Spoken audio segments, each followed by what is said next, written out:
விஜய்க்கு ஒரு 15,000 20,000 பேர் தான் ஒரு மாவட்டத்திற்கு கூட்டம் வருகிறது. பாளையாளவு கூட இவர்கிட்ட முதல்ல ஃபோர்ஸ்லன்றது இப்போதான் தெரியும்.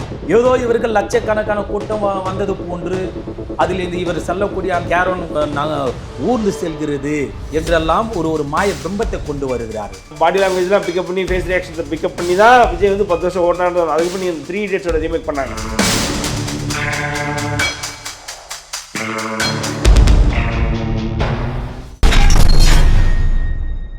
விஜய்க்கு செல்லும் இடமெல்லாம் கூட்டம் இருப்பது போன்று ஒரு சில ஊடகத்தை மட்டுமே வைத்துக் கொண்டு கூட்டம் அலைமோதுகிறது. விஜய் மக்களோடு நீந்தி வந்தார், பறந்து வந்தார், படுத்து வந்தார் என்று பல டைட்டி கார்டுகளை வைத்து மக்களை முட்டாளாக்கக்கூடிய வகையில் செயல்பட்டார்.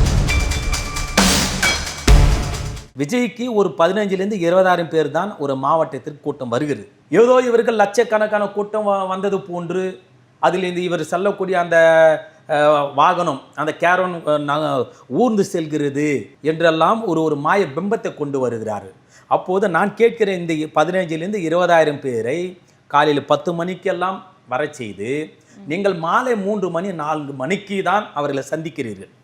அப்போது அந்த பகலெல்லாம் பசியும் பட்டினியாக குடித்தண்ணீர் கூட இல்லாமல் அந்த பொதுமக்கள் பார்க்கக்கூடிய வருவர்களோ அல்லது இவர் ரசிகர்களோ இன்னும் அந்த கட்சி தொண்டர்களோ இருக்கிறார் என்று சொன்னால் அந்த மதிய உணவை கொடுப்பது யார்? தமிழ்நாடு அரசு கொடுக்க முடியுமா? உங்கள் கட்சியினுடைய நிகழ்ச்சியாச்சு அல்லது பாதுகாப்பு பணியில் இருக்கக்கூடிய காவல்துறை கொடுக்க முடியுமா? எவரும் கொடுக்க முடியாது. உங்கள் தொண்டர்கள் நீங்கள் தான் கொடுக்க வேண்டும். அப்போது எந்த அடிப்படை தேவைகளையுமே செய்யாமல் காவல்துறை குறித்து கொடுத்து இருக்கக்கூடிய அந்த நேரத்துக்கும் செல்லாமல் திட்டமிட்டு 10 மணி நேரம் 8 மணி நேரம் காலதாமதமாக அந்த கூட்டத்தை பகலும் பொழுது அதே இடத்தில் குழும செய்து சவகாசமாக விஜய் அவர்கள் சென்றால் கூட்டத்தை மயக்கடித்த சாகத்தானே செய்வார்கள்.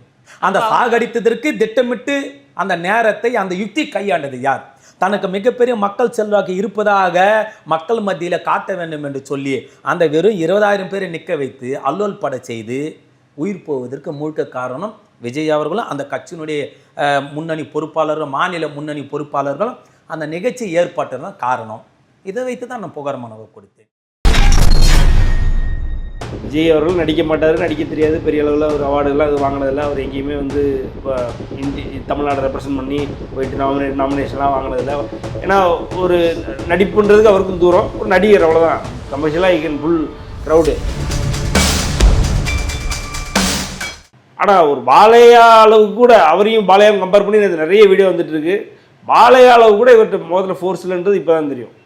அந்த மாதிரி மகேஷ் பாபுட்ட எதுவுமே இல்லாமல், ஆனால் மகேஷ் பாபுனுடைய பாடி லாங்குவேஜ்லாம் பிக்கப் பண்ணி ஃபேஸ் ரியாக்ஷன்ஸை பிக்கப் பண்ணி தான் விஜய் வந்து 10 வருஷம் ஓட்டாண்டு அதுக்கு பண்ணி அந்த 3 Idiots ரீமேக் பண்ணாங்க.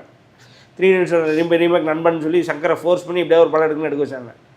அதில் அப்படியே அமெரிக்கான் 3 Idiots பண்ணது ஃபுல்லாக பிக்கப் பண்ணுவார். அதை வச்சு தான் ஒரு 4-5 வருஷம் ஓட்டிகிட்டு இருந்தார். ஸோ அது மாதிரி இப்போ பகவந்த் கேசரியில் ஏறக்குறைய ஜனநாயகத்தில் பகவந்த் கேசரியோட ரீமேக்கில் ஃபுல்லாக கம்ப்ளீட்டாக ஒரு என்ன சொல்கிறது ஒரு பாலையாகவே ஒரு சின்ன குட்டி பாலையாகவே மாறிட்டார். அதுதான் உண்மை. என்ன சொல்கிறது, அப்போ டீசரில் அந்த படத்தை அப்படியே கலர் மட்டும் மாற்றிருக்காங்க, அதில் விஜய் மட்டும் வராரு. அது மாதிரி அந்த பொண்ணு ஸ்ரீலீலாக்கு பதிலாக இங்கே அவங்க அந்த மலையாள பொண்ணு வராங்க. இந்த மாதிரி இப்படி இவ்வளோ தான் இருக்குது, டிஃப்ரென்ஸ் இருக்குது, வேறு ஒன்றும் டிஃப்ரென்ஸ் இல்லை. மற்றபடி வேறு என்ன சேஞ்ச் இருக்குது அப்படின்னு பார்த்தா இவர் கட்சியை வளர்க்குறார் படத்தில். அது பாலையாட்ட கட்சி இல்லாதனால சொந்த கட்சி கிடையாது. பாலையா அஃப்கோர்ஸ் அவர் அங்கே அவருடைய மச்சானுடைய கட்சியில் இருக்கார். பட் ஆனால் விஜய் எங்கள் சொந்த கட்சி இருக்கிறதுனால விஜய் படத்தை போட்டு இவரோட கட்சியை வளர்த்துட்டு கட்சியில் இவர் கூட இருக்கிறவங்கலாம். ஆனால் ஒரு காலத்தில் எம்ஜிஆரும் அதானே பண்ணார்.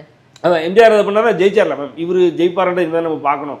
ஏன்னா எம்ஜிஆர் அதான் பண்ணாருன்னா, எம்ஜிஆர் ஏறக்குறைய பார்த்தீங்கன்னா அவருடைய 37வது வயசுலேயே அவர் வந்து திமுகவில் சேர்ந்துட்டார். 21 வயசுலேருந்தே காங்கிரஸில் பயணிக்கிறார். அவர் எம்எல்சியாக இருந்து எம்எல்ஏவாக இருந்து அதுக்கப்புறம் கட்சியினுடைய பொருளாளராக இருந்து அதுக்கப்புறம் கட்சி ஆரம்பித்த ஏறக்குறைய முதல் வருஷத்துலேருந்தே அவருக்கு வெற்றி.